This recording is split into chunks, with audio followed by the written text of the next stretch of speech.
শুভ সকাল আমার প্রিয় বন্ধুরা। তো আজকে এখনো পর্যন্ত ব্লগ শুরু করিনি, কারণ একটা খুব বাজে খবর আছে আমাদের। শুভ সকাল আমার প্রিয় বন্ধুরা। বর্ধমান জেলা থেকে ছোট্ট একটা গ্রাম থেকে আমি টুম্পা টিডিপি ব্লগে তোমাদের অনেক অনেক স্বাগত, অনেক অনেক ভালোবাসা নিয়ে আজ আবারও একটা নতুন ব্লগ তোমাদেরকে সাথে নিয়ে শুরু করছি। আর আমার বন্ধুরা নিশ্চয়ই খুব ভালো আছো, সুস্থ আছো। আশা করছি তোমরা সবাই খুব ভালো আছো, সুস্থ আছো, আর আমিও খুব ভালো আছি, সুস্থ আছি। এই গরমের মধ্যে সুস্থ তো থাকতেই হবে, খাবার কম খেতে হবে আর জল বেশি পরিমাণে খেতে হবে, খেয়ে ভালো থাকতে হবে, কারণ প্রচণ্ড গরম। গরমের মধ্যে আমাদের সবাইকে লড়াই করে বেঁচে থাকতে হবে, তাই না? তো চলো, এদিকে আমি কিন্তু সকাল সকাল বলবো না, কারণ 8টা সাড়ে 8টার সময় আমি এদিকে কাজকর্ম শুরু করেছি। ওই যে তোমাদেরকে বললাম না ব্লকের আগে, যে আমাদের পাড়াতে একটা 18 বছরের মেয়ে মারা গিয়েছে। তো কি করে মারা গিয়েছে সেটা তোমরা পুরো ব্লগটা দেখো। আসলে কোনো ভিডিও তো করার নিয়ম নেই, কারণ পাড়ার ভিডিও, কেউ পারমিশন না দিলে সেখানে ভিডিও করাটা উচিত না। তো মনটা খুবই খারাপ হয়ে আছে, কারণ একটা ছোট্ট বাচ্চা মেয়ে মারা গেছে। বয়সটা খুব একটা ছিল না, একদমই অল্প বয়স ছিল। তো এইদিকে দেখো, ওই যে মেয়েটি মারা গেছে আমাদের পাড়ার, তো আগের দিনকে যেহেতু মারা গেছে, আমি এটা তার পরের দিনের ভিডিওটা করেছিলাম। তো ভিডিওটা যেহেতু দেওয়া হয়নি, মনটা আসলে ভালো ছিল না, এডিট করতে ইচ্ছে করছিল না বলে সেজন্য এডিট করাও হয়নি। তো ভাবলাম যে না, ভিডিওটা যদি না পোস্ট করি তো আমি যে ব্লগ রেগুলার যে ব্লগ দিই সেই ভিডিওটাও আমি করতে পারবো না। তো সেই কারণের জন্য ফাইনালি এডিট করে ভিডিওটা তোমাদেরকে পোস্ট করছি। তো এদিকে বর্মশাইও গিয়েছিলো মেয়েটার শ্বশুরবাড়ি, বর্মশাই কেন, আমাদের পাড়ার সবাই গিয়েছিলো। তো সাথে আমার বর্মশাইও গিয়েছিলো। তো সেই কারণের জন্য অনেকটা জামা কাপড়ও হয়ে গেছিলো। তো সমস্ত জামা কাপড় মেলে ছাদে দিয়ে আসলাম। আর ওদিকে রিসোনা ঘুমাচ্ছে, তো টিফিনটাও করে রাখলাম, কারণ ও উঠলেই তো টিফিনটা যদি না করে রাখি, কারণ ও উঠলে ওকে খাওয়াতে গেলে টিফিনটা দেরি হয়ে যাবে। সেই কারণের জন্য টিফিনটা করে রাখলাম, উঠলেই আমি ওকে খাওয়াতে পারবো, ফ্রেশ করে নিয়ে তারপরে খাওয়াতে পারবো। তারপর এদিকে দেখো বর্মশাই তো বাজার করে নিয়ে আসলো, আর এদিকে নিয়ে এসেছিলো তালের বীজ, তাল বীজ যেটাকে বলে। তো তাল বীজ আমি অতটা পছন্দ করি না, খুব ভীষণই একদম কচি কচি, শ্বাসটা এই হয়েছে, সেটা নিয়ে এসেছিলো। তো বললো এখানে রাখলাম, ও খেয়ে দুটো খেয়ে ডিউটি গেল, আর বাকিটা রাখলো যে মা খাবে, আমার বড় মেয়ে খাবে। আর এদিকে দেখো এই ওষুধগুলো না ভীষণই অগোছালো হয়ে পড়ে থাকে টেবিলের মধ্যে। তো এই একটা কৌটোর মধ্যে আমি রেখে দিলাম, যে না ওষুধগুলো এদিকে ওদিকে ছড়াবে না। তো শাশুড়িমা যেহেতু ওষুধগুলো খায়, তো সেই কারণের জন্য আমি গুছিয়ে এখানে ডাইনিং টেবিলের মধ্যে রেখে দিলাম। আর এই যে আমার রিসোনা, এই ঘুম থেকে উঠেছে।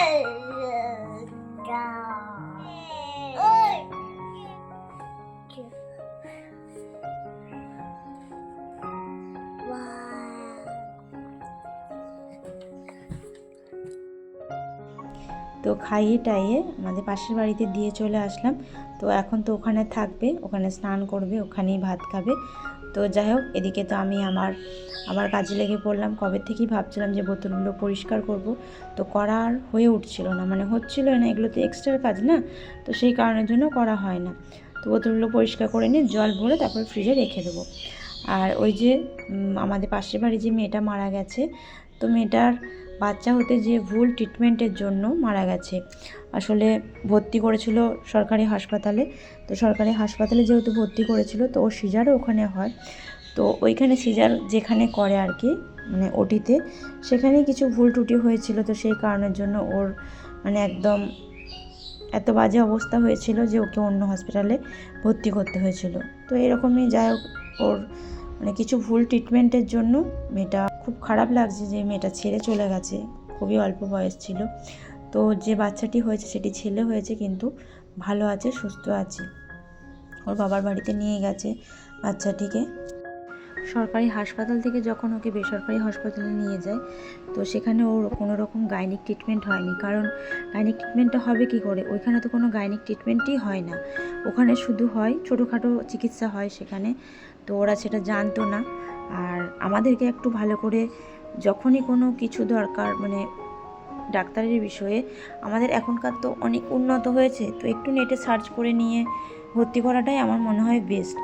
আর ডেলিভারির ক্ষেত্রে আমার মনে হয়, আমি বলছি না যে সরকারি হসপিটাল খারাপ, একদমই নয়, কিন্তু একটু নিজেদের একটু যদি সাবধান থাকো, তাহলে দেখবে সত্যিকারই আমাদের জীবনটা আরও হয়তো এরকম করে কাউকে চলে যেতে হবে না।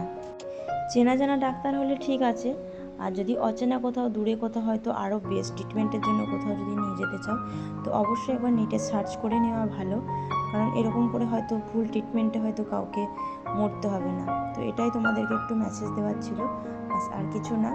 তো যাই হোক, এদিকে দেখো আমার রান্নাঘরটা আজকে একটু ডিপ ক্লিন করা দরকার ছিল, কারণ এই যে কাপ টাপগুলো থাকে তো একটু তেলচিট পড়ে গেছিলো। সব দিন তো আর সব সময় সব কাজ করা যায় না, তো ভাবলাম যে আজকে চলো একটু রান্নাঘরটা একটু ডিপ ক্লিন করি। আর এই যে তেলের যে বোতলটা থাকে তো এটা দেখো কি অবস্থা হয়েছে, তো চলো এগুলো ভালো করে ক্লিন করে নিই।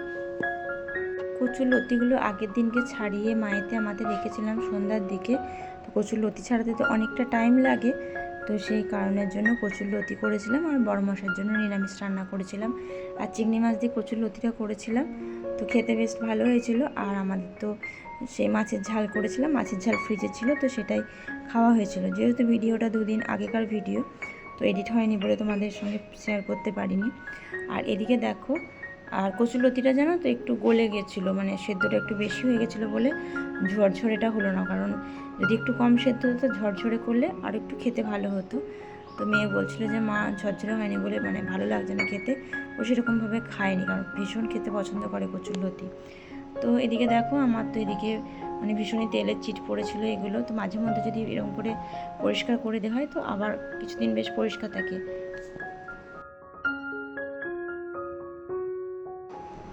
যেহেতু এটা পাড়ার ঘটনা, তো সেই কারণের জন্য আমরা সবাই একটু কম বেশি সচেতন সবাই হয়েছি। কারণ যেহেতু এটা মেয়েদের ক্ষেত্রে, মেয়েরা যখন শ্বশুরবাড়ি যায় তখন মেয়েদের অনেক কিছু ছেড়ে, বাপের বাড়ি থেকে ছেড়ে মেয়েদিকে একটা শ্বশুরবাড়িতে ঘর বাঁধতে হয়। আবার সেই মেয়েটা যদি চলে যায় তারপরে তার বাবা মায়ের যে কী অবস্থা হয় সে বাবা মাটি একমাত্র মানে জানে, সে মাত্র সে বাবা মাটি বোঝে। কারণ আমারও তো মেয়ে আছে দুটো, তো বুঝতে পারছি যে মেয়েদেরকে কত কষ্ট করে মানুষ করে তারপর তাদেরকে আবার মানে অন্যের হাতে তুলে দিতে হবে। তো আমাদেরকে আরও একটু বেশি সচেতন হতে হবে। আর এদিকে দেখো আমার পাকা মেয়ে, এই যে ও ঠাকুমার বিকেল দিকে, এটা একদম ওই 4:30টার দিকে, তো ঠাকুমা মাথা আঁচড়াতে বসেছে, তো ও মাথা আঁচড়ে দিচ্ছে। তারপরে দিকে সন্ধ্যার দিকে দেখো ও ঠাকুর প্রণাম কিন্তু প্রত্যেক দিন করে, ওকে শেখানো হয়েছে, এটা আমি শিখিয়েছি। তো ঠাকুরের যখন শঙ্খ বাজে, ঠাকুর যখন প্রণাম করা হয়, কোথাও যদি হরে কৃষ্ণ নাম শুনে তো নিজে নিজেই মাথাটার মধ্যে মানে হাতটা দেয় আর দুটো হাতকে তালি মারে, মানে যেমনি আমরা রাধা রাধা কৃষ্ণ কৃষ্ণ করি সেরকম আর কি। তো সেদিনে একটু বৃষ্টি বৃষ্টি হয়েছিল, তো সেই কারণের জন্য একটু কফি করলাম। আমার বড় মেয়ে বললো যে মা একটু কফি করো, তো ওর একটু কফি খেতে ইচ্ছে করেছিল, সেজন্য গ্লাসটার মধ্যে দিলাম। আর যেহেতু একটু বেড়ে গেছিলো যেন বড়মশাইকে একটু কফি দিয়ে চা দিয়ে দিলাম।